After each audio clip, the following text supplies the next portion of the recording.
Today, I want to talk to you about giving and why that is not just a good thing to do, but is actually essential to do. In today's talk, you will learn about why asking for help needs to be balanced with giving, why giving is good for you both personally and professionally, as well as how it can even have a massive impact on our lives. Keep listening to learn more. Hello everyone, welcome back to another episode of the Growth Philosophy Podcast, a bite-sized weekly podcast focused on empowering you to think better and upgrade your life. So let's talk about giving.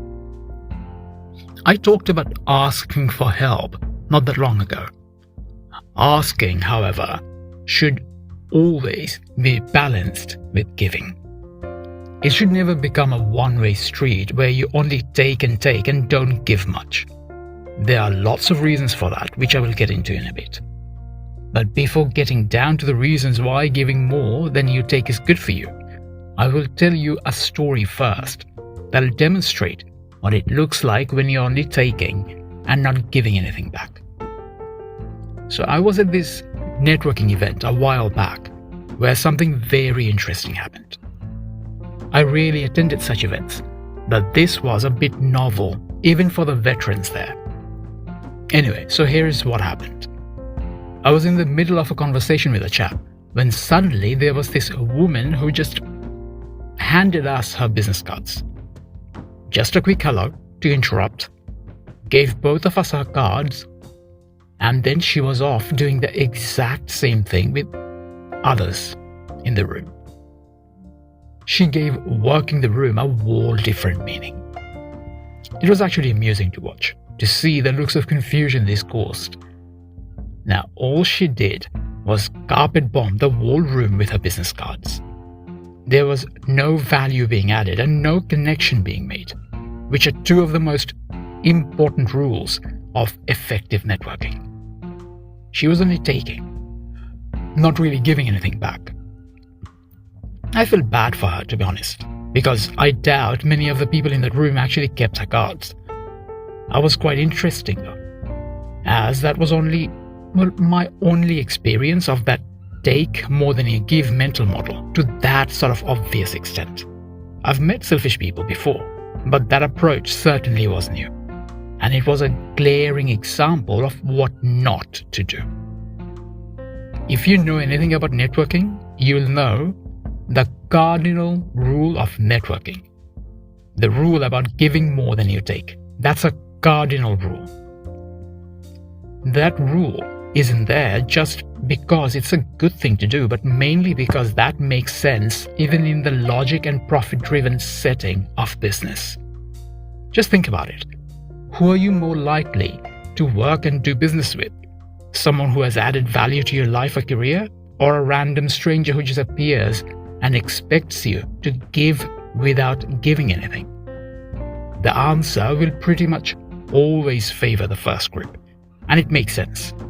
We have an innate preference to work with people who add value, because it makes little to no sense to choose someone who only takes over someone who gives. The fact is that givers always get more than takers. And this principle is just as true in professional settings as it is in personal ones. For example, you'll always feel more inclined to help a friend who has helped you, without a doubt. You'll be happy to be there for someone who has been there for you. I can tell you about the various psychosocial reasons why this can and will happen. But the end result is that the people who give get more than people who only focus on taking. Giving is good. That's really the most important thing to understand here. Giving is a great thing to do. It's good from a practical point of view. It's good from a moral point of view. It's good from a spiritual point of view. And on the list can go. No matter how you look at it, giving and adding value is a good and even a smart thing to do. If taking without giving was a good thing, we'd exist in a world of toxic selfishness, and that would not be a very happy world, to say the least. Then there is another important thing to factor in, and it's that giving makes you feel good. Do you remember the last time you helped out a random stranger? Or how about the last time you helped out a friend? Or gave someone a gift? Those are all examples of situations where you gave. And more often than not, those situations involved giving without getting anything back. And each and every one of those instances will be followed by a feeling of happiness, joy even. It feels good to help others. It feels good to give. This has even been proven by research where scientists found that helping others is the most valuable, stable, and lasting way to feel happy. So if you genuinely want to feel happy for a long time, helping others is really the way to go. But giving also makes sense even if you only consider the personal benefits of doing so. Why? Because giving is empowering. When you give and help others, it gives you strength and power. It makes you feel strong. It reminds you of your capabilities and strengths and can be a real confidence booster too. All this will have a positive impact on your self-confidence, and in turn, they will positively impact your overall happiness and wellness levels too. Giving clearly is good for you. On the other hand, taking without giving is selfish, and ultimately it is a strategy that backfires after a while. No one wants to be around selfish people after all, and no one wants to help selfish people. You wouldn't become that person yourself. That's a terrible idea. But even beyond that, practical downside is another big problem. And it is that selfishness causes unhappiness over time. It might feel like it's the smarter thing to do or the better thing to do, but it is not, because it actually causes unhappiness over time. It's in the long term. You can't just think about the short term. So it causes unhappiness over time because it can rob a person of the joy that comes from giving. There is a reason why helping others feels so good. We are wired to give. And when you take away that big source of joy, it can and does take a negative toll. As you have heard by now, giving is good for you for lots of reasons. It makes sense from both personal and professional perspectives, and also makes sense morally, economically, socially, and even psychologically. Whatever perspective you use to look at it from, it just makes sense. And that's a good thing, because adding value is a big part of life. It's a core part of our being, and even our existence.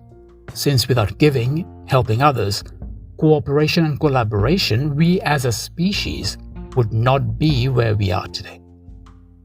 A world where everyone only thinks about taking and not adding any value would be a terrible place to live in. A world like that would be chaos, since our social, economical, and political structures would crumble over time if everyone only focused on taking.